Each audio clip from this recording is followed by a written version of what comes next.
নমস্কার।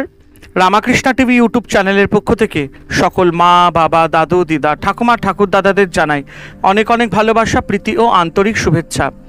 সবাই ভালো আছেন, ভালো থাকবেন। আমি আবারও চলে এসেছি শ্রী শ্রী রামকৃষ্ণ মিশনের স্বামী জ্যোতিষানন্দ মহারাজজির লেখা ধ্যান ও আধ্যাত্মিক জীবন সম্পর্কে আলোচনা করতে। আজকে আমরা আলোচনা করব কর্তব্য ও আসক্তি এবং কর্তব্যের দ্বন্দ্ব সম্পর্কে। স্বামী জ্যোতিষানন্দ মহারাজজি বলছেন, আমরা কাজ করি প্রথম মানবের বা উদ্দেশ্যের প্রতি আসক্তিতে, দ্বিতীয়ত কর্তব্যবোধে, অথবা তৃতীয় সকল জীবের অন্তরে অধিষ্ঠিত পরমাত্মার প্রতি ভক্তিতে। প্রায়শই প্রথম দুটি মিশে যায়। বেশিরভাগ লোকেই প্রকৃত কর্তব্যবোধ আর আসক্তির মধ্যে পার্থক্যটুকু বুঝতে পারে না। কর্তব্যবোধ তখন আসক্তির সমর্থনে একটি যুক্তিতে পর্যবসিত হয়। তাই একজন চিন্তাশীল ব্যক্তি বলেছিলেন, কর্তব্য হলো আমাদের আসক্তির জন্য দণ্ডস্বরূপ। এক নজরে এই সংজ্ঞাকে অদ্ভুত ও অসন্তোষজনক বলে মনে হতে পারে, কিন্তু উচ্চতর দৃষ্টিভঙ্গিতে এটি অনুধাবনযোগ্য। বুদ্ধ, যিশু, রামকৃষ্ণদেবের কোনোই কর্তব্য ছিল না। তাদের ক্ষেত্রে ছিল কেবল প্রীতিপূর্বক সেবা, কর্তব্য নয়। তাদের কাজে কোনো বাধা ছিল না, কোনো লাভের আকাঙ্ক্ষা ছিল না, কর্মফলেরও ছিল না কোনো প্রত্যাশা। খাঁটি লোকের কোনো কর্তব্য বা আসক্তি থাকে না। কর্তব্য বলে তার কোনো কাজ থাকে না। তিনি সম্পূর্ণ স্বাধীনভাবে প্রীতির সঙ্গে সেবা করেন। সে কাজে কোনো আমি ও আমার বোধ এসে বাধার সৃষ্টি করে না।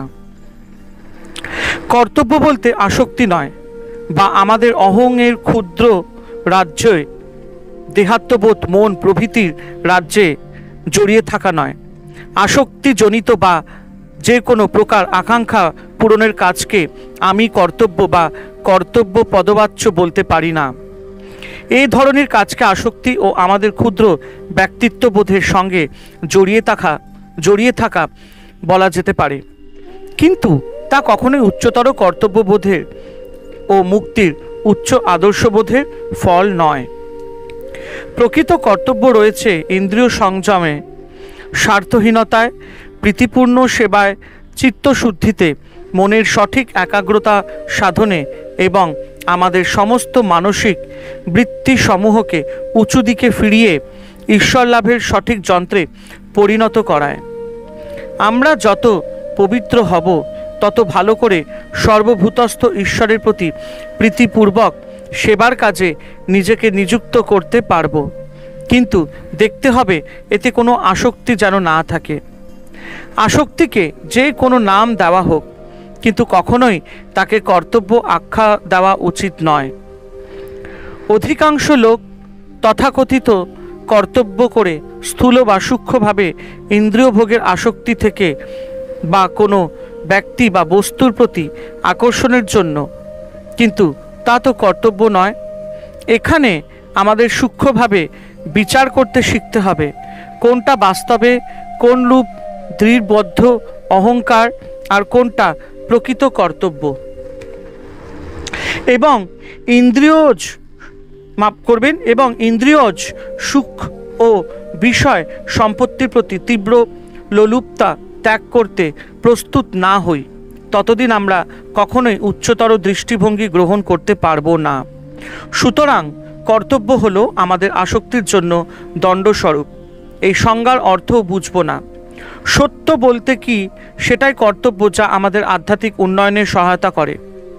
এইটিকে সকলের জন্য সাধারণ নিয়ম বলে গ্রহণ করা উচিত।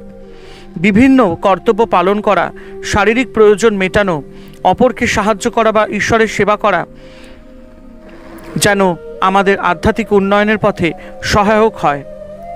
আমরা যদি আধ্যাত্মিক উন্নতির পথে অগ্রসর না হতে পারি, তবে বুঝতে হবে নিশ্চয়ই কাজের প্রতি আমাদের মনোভাবে বা কর্তব্যবোধে কিছু ত্রুটি আছে। কেউ কেউ উদাসীন মনোভাব অবলম্বন করে থাকে। তারা সব কিছুতেই উদাসীন, কেবল নিজের ব্যাপারটুকু ছাড়া। প্রায় দেখা যায় স্বার্থপরতা ও আলস্য থেকেই এই উদাসীনতা আসে। এটি একটি তামসিক অবস্থা। একে আধ্যাত্মিক সাধকের অনাসক্তি বলে ভুল করা উচিত নয়। এইরূপ অলস ও নির্বোধ লোক যেন জীবিত থেকেও মৃতের থেকেও অধিক জড়। প্রকৃত অনাসক্তি, প্রকৃত সাক্ষীর মনোভাব মানবকে সতর্ক করে দেবে এবং কর্ম বা ধ্যান যাতেই সে মনোনিবেশ করবে তাতে প্রগাঢ়তা এনে দেবে। প্রায় আমরা মনে করি আমাদের কিছু করণীয় কর্তব্য আছে, কিন্তু দেখি তা আমাদের আওতার বাইরে। আমাদের পক্ষে তা খুব খুশি রকমের উঁচু, মাফ করবেন, আমাদের পক্ষে তা খুব বেশি রকমের উঁচু। এক্ষেত্রে কি করা কর্তব্য? যে কর্তব্যটি সম্পাদন করছো তাকেই উদ্দেশ্য সিদ্ধির একটি সোপান হিসাবে গ্রহণ করো। কর্তব্যের একটি সুনির্দিষ্ট আদর্শ বলতে কিছু নেই। আমাদের ক্রম বিকাশের সঙ্গে সঙ্গে কর্তব্য ক্রমান্বয়ে পরিবর্তিত হয়। শিশুর কর্তব্য যুবার নয়, যুবার কর্তব্য বৃদ্ধের নয়, গৃহীর কর্তব্য সন্ন্যাসীর নয়। প্রতিটি ক্ষেত্রকে ভিন্ন ভিন্নভাবে বিচার করতে হবে। প্রায় আমাদের কর্তব্যবোধ আর প্রীতিবোধের মধ্যে দ্বন্দ্ব দেখা যায়, কিন্তু আমাদের কর্তব্যবোধ আর প্রীতিবোধকে মেলাতে হবে। আমাদের চিন্তাকে আমাদের কি করা কর্তব্য তার সঙ্গে মেলাতে হবে, এবং এইভাবেই আমরা অযথা দ্বন্দ্ব ও উদ্বেগ এবং তজ্জনিত শক্তির অপচয় এড়াতে পারি। কখনো কখনো আমরা আপত্তি তুলি যে সাংসারিক কর্তব্য কর্মে ব্যস্ত থাকায় আমরা আধ্যাত্ম সাধনার জন্য যথেষ্ট সময় পাচ্ছি না। সাধারণত এইসব আপত্তি ভিত্তিহীন। যদি উচ্চতর জীবনের প্রতি সত্যই আন্তরিক দুর্মূল আকাঙ্ক্ষা জাগে, তবে আধ্যাত্ম সাধন ও অনুশীলনের জন্য প্রয়োজনীয় সময় সর্বদাই পাওয়া যায়। প্রকৃত আকাঙ্ক্ষা অনুভব করেও যদি সাধন ও অধ্যয়ন না করো তবে তুমি একেবারে বিপর্যস্ত হয়ে পড়বে। কথাটি কিন্তু খুব সুন্দরভাবে আমাদের কাছে বিশ্লেষণ করেছেন স্বামী জ্যোতিষানন্দ মহারাজজি। উনি বলছেন যে প্রকৃত আকাঙ্ক্ষা অনুভব করেও যদি সাধন ও অধ্যয়ন না করো তবে তুমি আমরা একেবারেই বিপর্যস্ত হয়ে পড়তে পারি। আত্মা যদি একটু জাগরিত হয় তবে যে কোনো অবস্থায় তার পুষ্টি সাধনের ব্যবস্থা করতে হবে, অন্যথায় নিজ ব্যক্তিত্বে গভীর ফাটল দেখা দেবে। তীব্র বিক্ষোভ ও অস্থিরতা, প্রচণ্ড অসন্তোষ ও ভারসাম্যের অভাব ঘটবে। এই ক্ষেত্রে যতক্ষণ আত্মা অতৃপ্ত থাকবে ততক্ষণ কিছুতেই স্বস্তিবোধ হবে না। আমাদের আধ্যাত্মিক অনুশীলন কোনো দিন একটু তাড়াতাড়ি, কোনো দিন বা ধীরে ধীরে একটু বেশি মনোযোগ দিয়ে করতে পারি, কিন্তু যদি কোনো দিন একেবারে না করি তবে সেই চিন্তা সাধারণ আমাদের বিধতে থাকবে ও মনে আলোড়ন সৃষ্টি করবে। তাড়াতাড়ি হোক আর ধীরে ধীরে হোক, আধ্যাত্মিক অনুশীলন প্রতিদিন খুব নিষ্ঠার সঙ্গে উদ্দেশ্যের প্রতি একাগ্র চিত্তে নিয়মিতভাবে করতে হবে। আধ্যাত্মিক অনুশীলনের ও অধ্যয়নের জন্য একটু সময় পাই না বলার মধ্যে কোনো সত্য নেই।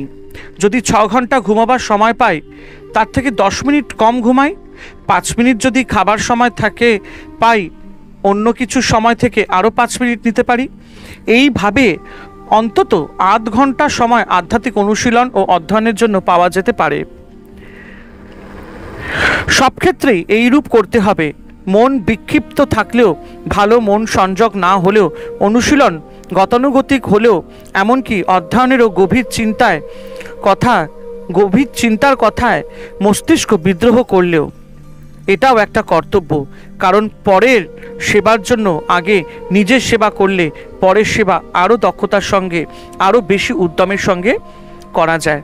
ওই যে সহজ কথায় বলা যায় যে নিজেকে আগে ভালো রাখতে হবে, তাহলেই আমরা অন্যদের ভালো রাখতে পারবো।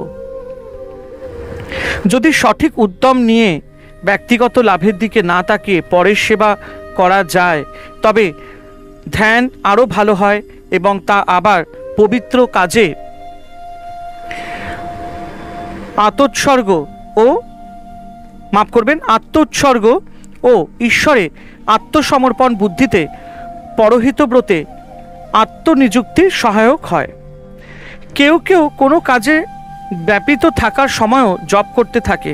মনকে সংযত, শুদ্ধ ও সঠিক পথে বিকশিত করতে জানলে মনের আশ্চর্য কর্মদক্ষতা প্রকাশ পায়।